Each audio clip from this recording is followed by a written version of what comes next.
क्या आपने कभी सोचा है कि ट्रांसफॉर्मर कोर को लैमिनेटेड क्यों किया जाता है? उससे पहले चलिए समझते हैं कि ट्रांसफॉर्मर होता क्या है।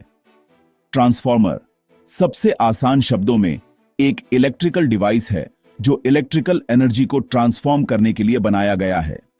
यह अपना कमाल एक प्रक्रिया के जरिए करता है जिसे इलेक्ट्रोमैग्नेटिक इंडक्शन कहा जाता है।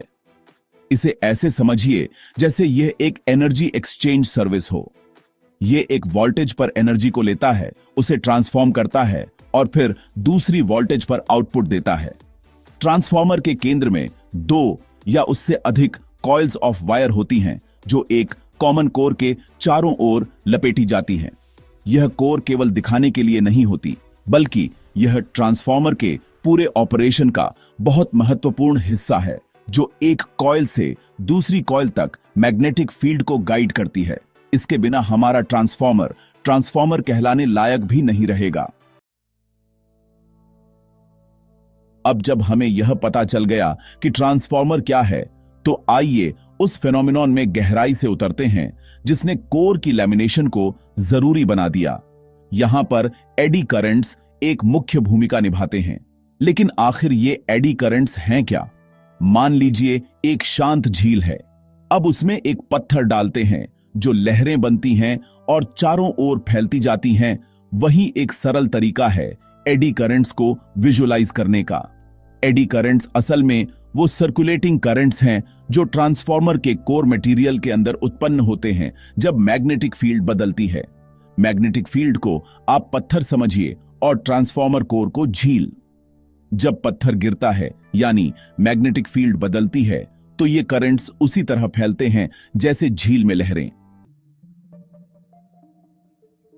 हालांकि ये एक नेचुरल घटना है, लेकिन इसके कुछ नुकसान भी हैं। ये सर्कुलेटिंग करंट्स हीट के रूप में एनर्जी लॉसेस पैदा करते हैं। जैसे किसी मशीन के मूविंग पार्ट्स में फ्रिक्शन होता है, वैसे ही यहां पर भी नुकसान होता है।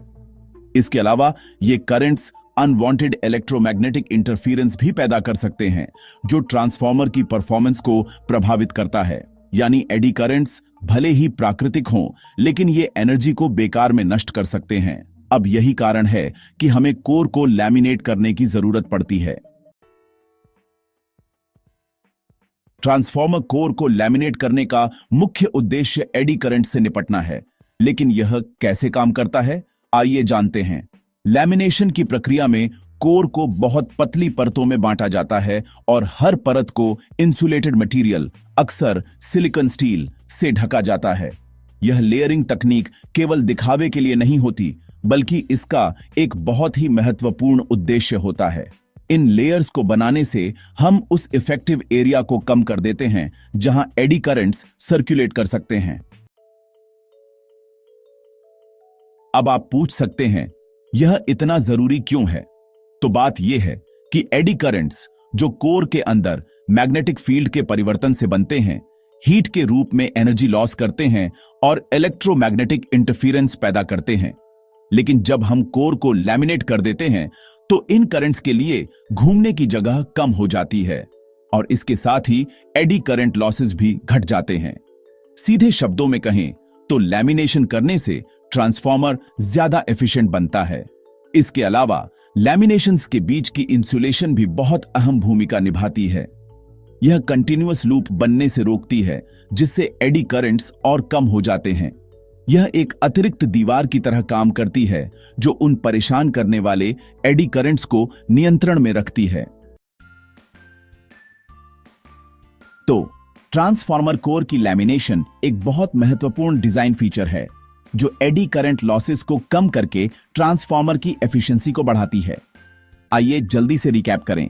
ट्रांसफॉर्मर एक ऐसा डिवाइस है जो एक सर्किट से दूसरे सर्किट में इलेक्ट्रिकल एनर्जी ट्रांसफर करता है।